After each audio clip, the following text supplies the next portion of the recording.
Russia की Ukraine invasion के बाद से पूरी दुनिया दो गुटों में बढ़ चुकी है, जहां एक तरफ कुछ लोग इस वार के दोषी सिर्फ रशिया को मानते हैं Putin chose this war, and now he and his country will bear the consequences. Now we see him for what he is, a blood-stained aggressor.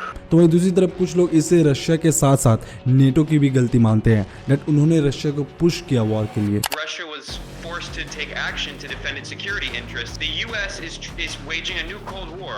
तो चलिए इस वीडियो के जरिए जानने की कोशिश करते हैं that who is the real enemy behind this Ukraine war.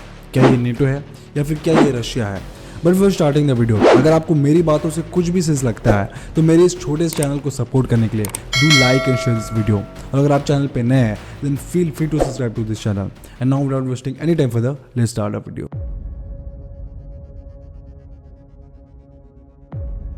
इस वॉर में कौन सही और कौन गलत, इस चीज को समझने के लिए हमें हिस्ट्री में जाना होगा। तो सेकेंड वर्ल्ड वॉर के बाद 1949 में नेटो यानी कि नॉर्थ अटलांटिक ट्रीटी ऑर्गेनाइजेशन का फॉर्मेशन हुआ था। ये अलायंस यूएसए और यूरोपियन कंट्रीज के बीच हुआ था सोवियत यूनियन के अग्रेशन को काउंटर करने के लिए। इस ट्रीटी के हिसाब से अगर सोवियत यूनियन या फिर कोई भी दूसरी कंट्री नेटो की किसी कंट्री पर अटैक करती तो फिर बाकी बचे नेटो कंट्रीज उस कंट्री के अगेंस्ट रिटेलिएशन में अटैक करते। बट नेटो का ऑब्जेक्टिव सिर्फ डिफेंस प्रोवाइड कराना नहीं था, it was also an alliance of all liberal and democratic countries जो डेमोक्रेसी को सपोर्ट करते थे। अब सोवियत यूनियन को इस अलायंस से प्रॉब्लम तो होनी थी, एज सोवियत यूनियन डेमोक्रेसी को सपोर्ट नहीं करता था, इट सपोर्टेड कम्युनिज्म। सो उस समय नेटो को काउंटर करने के लिए सोवियत यूनियन ने 1955 में वॉर्सो पैक्ट को क्रिएट किया और इस पैक्ट का पार्ट उस समय east Germany, Poland, Czechoslovakia, Hungary, Romania, Bulgaria, Albania और यूएसएसआर थे। इस पैक्ट को बनाने का एक रीजन ये भी था दैट हिस्ट्री में कई बार वेस्ट ने सोवियत यूनियन को थ्रेटन किया था, like the Swedish invasion of Russia in 18th century, the Napoleon invasion of Russia in 19th century and the Nazi invasion of Russia in 20th century. So west के द्वारा Soviet union कई बार invade हो चुका था और वो अब ये गलती फिर से दोहराना नहीं चाहता था। सो इसलिए कहा जा सकता है डेट वो नेटो को एक अमेरिकन इंपेरियलिज्म की तरह देखता था जो उन पे अटैक कर सकते हैं। वॉर्सो पैक्ट का सेम नेटो की तरह ही गोल था डेट अगर कोई दूसरी कंट्री किसी भी वॉर्सो कंट्री पर अटैक करती है तो बाकी बचे कंट्रीज उस कंट्री के अगेंस्ट अटैक करेंगे। बट फिर 1991 में सोवियत यूनियन के कोलैप्स होने के बाद एक बहुत ही बड़ा क्वेश्चन उठा, क्या अब जर्मनी नेटो को ज्वाइन करेगा या फिर रशिया को ज्वाइन करेगा थ्रू द वॉर्सो पैक्ट? इस सिचुएशन को देखते हुए उस समय यूएसए के तब के प्रेसिडेंट जॉर्ज H.W. बुश ने रशियन प्रेसिडेंट मिखाइल गोर्बाचेव को एक ऑफर दिया कि अगर जर्मनी नेटो का पार्ट बनता है तो नेटो अपना एक्सपेंशन ईस्टवर्ड अब नहीं करेगी। तो आज के समय यूएसए ये बोलता है दैट उन्होंने कोई भी ऐसी रिटर्न प्रॉमिस की ही नहीं थी। बट नेवरदलेस उस समय रशिया ने यूएसए की इस ऑफर को एक्सेप्ट करते हुए वॉर्सो पैक्ट को डिमोलिश कर दिया इन होप दैट अब नेटो ईस्टवर्ड एक्सपैंड नहीं करेगा। बट ऐसा हुआ नहीं, दे केप्ट ऑन एक्सपैंडिंग। 1949 में सिर्फ 12 कंट्रीज नेटो के मेंबर्स थे, बट ईस्टवर्ड एक्सपैंड करते करते आज के समय 30 देश इस ऑर्गेनाइजेशन का पार्ट है।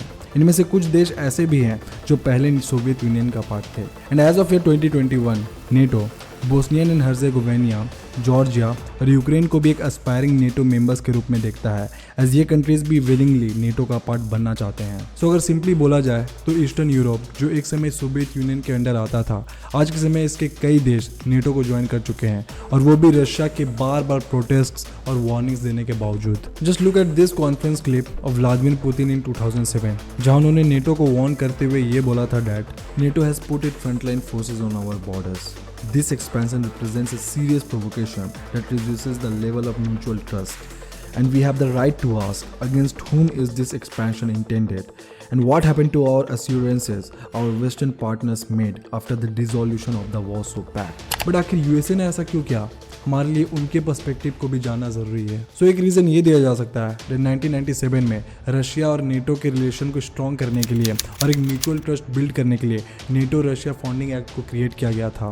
बट फिर 2014 में जब रशिया ने यूक्रेन के इस पार्ट को जिसका नाम क्राइमिया था इसे अटैक करके कैप्चर कर लिया था तो नेटो ने इस एक्ट को सस्पेंड कर दिया। सो रशिया ने जो क्राइमिया के साथ किया वो तो बिल्कुल भी सही नहीं था। बट वहीं अगर दूसरी तरफ देखा जाए तो 1997 से 2014 के बीच नेटो ईस्टवर्ड एक्सपैंड कर रहा था। सो नेटो को ईस्टवर्ड एक्सपेंशन के पीछे एक रीजन ये दिया जा सकता है that we all know this thing that पिछले 30 सालों से यूएसए एक सुपर पावर रहा है, बट सोवियत यूनियन के कोलैप्स के बाद से पिछले 20 सालों में व्लादिमीर पुतिन और रशिया फिर से राइज कर रहा है और इसके साथ साथ चाइना भी यूएसए के लिए एक थ्रेट बनता जा रहा है। और एज यूएसए अपना सुपर पावर स्टेटस, अपनी हेजेमनी नहीं गंवाना चाहता, इसके लिए वो पूरे यूरोप को नेटो के अंडर लाना चाहता है टू काउंटर रशिया।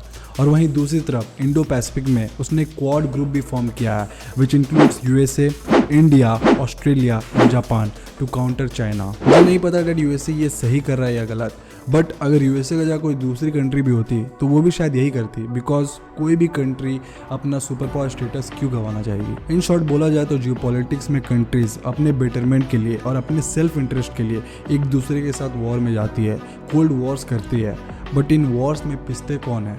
कॉमन लोग। जब मैं इस वीडियो को बनाने के लिए रिसर्च कर रहा था और दोनों साइड के आर्टिकल्स को पढ़ रहा था तो सच बोलूँ तो आई गॉट कन्फ्यूज दैट इसमें कौन सही और कौन गलत। And that does not means that मैं ये बोल रहा हूँ दैट रशिया ने जो किया वो बिल्कुल ही सही किया। नो, रशिया ने जो किया यूक्रेन के साथ वो बिल्कुल ही गलत था, but I guess that's how geopolitics works. आप अपना ओपिनियन कमेंट कीजिए दैट आपके हिसाब से कौन सही है और कौन गलत। और अगर आप ऐसे और इंटरेस्टिंग वीडियोस देखना पसंद करते हो then watch these videos which are right in front of the screen. And now until next time, be the change.